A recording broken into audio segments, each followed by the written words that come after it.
پڑھا ہے بہت سارے نبیوں کے بارے میں. تو آپ لوگوں کو معلوم ہے کہ آج تک اللہ تعالیٰ نے کتنے نبی بھیجے ہیں؟ ان کی صحیح تعداد ہم لوگوں میں سے کسی کو بھی نہیں معلوم. تو آپ لوگوں نے کتنے انبیاء کے بارے میں پڑھا ہے اسلامیات میں؟ 2-3 کے نام بتائیں گے. آپ بتائیں. حضرت محمد صلی اللہ علیہ وسلم. آپ بتائیں. حضرت ابراہیم علیہ السلام. حضرت موسیٰ علیہ السلام. حضرت موسیٰ علیہ السلام. حضرت عیسیٰ علیہ السلام. حضرت آدم علیہ السلام. حضرت یونس علیہ السلام. تو اسی طرح آج ہم جو پڑھیں گے ہم پڑھیں گے حضرت داؤد علیہ السلام کے بارے میں. آپ نے اتنے سارے انبیاء کرام کے نام بتائے. تو اسی طرح اللہ تعالیٰ نے مختلف انبیاء مختلف دور میں بھیجے ہیں. تو آج ہم جن کے بارے میں پڑھیں گے وہ ہیں حضرت داؤد علیہ السلام. تو اللہ تعالیٰ آپ لوگوں کو معلوم ہے اللہ تعالیٰ نے اپنے ہر نبی کو ہر دور میں مختلف کتابیں دی اور مختلف مشکلات سے بھی گزارا, اور ان لوگوں کی جتنی بھی تعلیمات تھی وہ تمام تر وہ اسی اسلام کی جو تعلیمات ہیں انہی تمام تعلیمات سے جڑی ہوئی تھی. کوئی کسی نبی نے کوئی الگ تعلیمات نہیں دی. تو اگر ہم حضرت داؤد علیہ السلام کی بات کریں, ان کو اللہ تعالیٰ نے ایک معجزہ دیا ہوا تھا. آپ لوگوں میں سے کسی کو معجزے کا مطلب معلوم ہے؟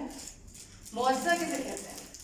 جو اللہ کے حکم سے وہ اور کسی نبی کو آپ قریب کر رہے ہیں لیکن آپ اس کو تھوڑا سا نیچر سے ہٹ کر اللہ کرواتا اللہ ہے لیکن وہ ذریعہ کسی اور کو بنا دے.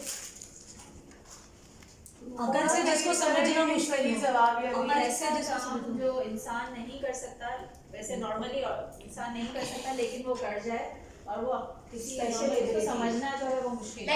آپ کا جواب صحیح ہے, لیکن اگر ہم اس کو اردو میں کہیں تو یہ اس طرح سے کہیں گے کوئی خاص کرامت, کوئی خاص خوبی جو اللہ تعالیٰ کی طرف سے آپ کو دی گئی ہو. اسی طرح حضور صلی اللہ علیہ وسلم گاڈ گفٹڈ یعنی اللہ کی طرف سے دیا گیا انعام. آپ حضور صلی اللہ علیہ وسلم کے بارے میں اگر آپ لوگ جانتے ہیں تو ان کو جانوروں سے بات کرنے کی اور دوسری خوبیاں دی گئی تھی. حضرت داؤد علیہ السلام کی اگر ہم بات کریں تو حضرت داؤد علیہ السلام کو اللہ تعالیٰ نے خوبی دی تھی, وہ لوہے کو اپنے ہاتھ میں لے کے بالکل نرم کر دیتے تھے. جیسے موم کو کوئی آپ نے پگھلتے ہوئے دیکھا ہے, لوہا ان کے ہاتھ میں اس طرح سے پگھلنا شروع ہو جاتا ہے. تو وہ اس کو اس سے مولڈ کر کے کوئی بھی چیز میں تبدیل کر سکتے تھے. حضرت داؤد علیہ السلام کے اوپر اللہ تعالیٰ نے آسمانی کتاب زبور نازل فرمائی. اسی طرح حضرت داؤد علیہ السلام کو اللہ تعالیٰ نے بہت ہی خوبصورت آواز سے نوازا تھا, جس سے وہ جب بھی تلاوت کرتے ان کی خوبی یہ تھی کہ آسمان زمین میں جتنی بھی مخلوقات موجود تھی یعنی جتنے بھی جاندار شے موجود تھی وہ تمام کی تمام رک جاتی تھی. ایسا لگتا تھا کہ تمام تر وقت رک سا گیا. تو حضرت داؤد علیہ السلام کی تلاوت اتنی خوبصورت آواز میں ہوتی تھی. تو آپ لوگوں سے میں اب سوالات کرنا چاہوں گی. حضرت داؤد علیہ السلام کو اللہ تعالیٰ نے کون سا معجزہ دیا تھا؟ آپ لوگ ہاتھ کھڑا کر سکتے ہیں جواب دینے کے لیے. لوہے کو پگھلانے کا. اور حضرت داؤد علیہ السلام پر کون سی آسمانی کتاب نازل ہوئی؟ اچھا, آپ لوگوں میں سے کسی کو معلوم ہے اور دوسری آسمانی کتابیں کتنی ہیں اور کس کس نبی پر نازل ہوئی؟ آپ بتائیں. اور کسی اور دوسری آسمانی کتاب کا نام؟ اور عیسیٰ علیہ السلام پر انجیل نازل ہوئی تھی. انجیل قرآن پاک نازل ہوا تھا. آپ بتائیں. قرآن پاک حضرت محمد صلی اللہ علیہ وسلم پہ نازل ہوا. انجیل, زبور اور قرآن مجید. ایک رہ گئی وہ توریت. کس پر؟ حضرت موسیٰ علیہ السلام پر.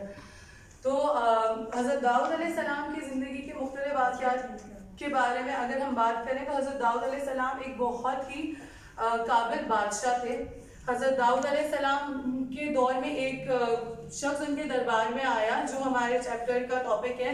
وہ ان کے سامنے اپنا ایک مسئلہ لے کر آیا. حضرت داؤد علیہ السلام نے کون سی قوم پر حکومت کی تھی؟ مطلب وہ کون سی قوم پہ نبی بن کے؟ حضرت داؤد علیہ السلام اور بنی اسرائیل پر ہے, کیونکہ اللہ تعالیٰ نے تقریباً 40,000 سے زیادہ نبی بنی اسرائیل میں بھیجے. یہ آپ کو قرآن مجید میں بھی وہ مل جائے گا, لیکن ان تمام انبیاء کے نام نہیں ملیں گے. اس میں صرف یہی بتایا گیا کہ 40,000 سے زیادہ نبی بنی اسرائیل میں بھیجے گئے. تو حضرت داؤد علیہ السلام کا تعلق بھی بنی اسرائیل سے تھا. حضرت داؤد علیہ السلام ایک بادشاہ تھے, وہ بہت ہی انصاف پسند اور نیک بادشاہ تھے. ان کے دور کا یہ واقعہ ہے جو ہم لوگ آج پڑھیں گے, وہ یہ کہ ایک شخص ان کے دربار میں آیا بہت ہی روتا ہوا, پریشان حال. اس نے یہ بیان کیا کہ بادشاہ سے کہ بادشاہ سلامت آپ میرے ساتھ انصاف کریں, میری جو فصل ہے بالکل تیار تھی, بالکل میں اس کو بیچ کے پیسے کمانے کا سوچ رہا تھا, لیکن یہ شخص اس نے اپنے بھیڑ بکریوں کو میرے کھیت پہ بھیج دیا اور انہوں نے اس کو چٹ کر گئی، ایک دم سے اس کو کھا کر ختم کر دیا، اور میرے جو بھی مال و دولت تھی وہ ختم ہو گئی، میرے تمام تر جو اثاثے تھے وہ ختم ہو گئے، تو آپ بھی کوئی انصاف کیجئے، کوئی فیصلہ کیجئے۔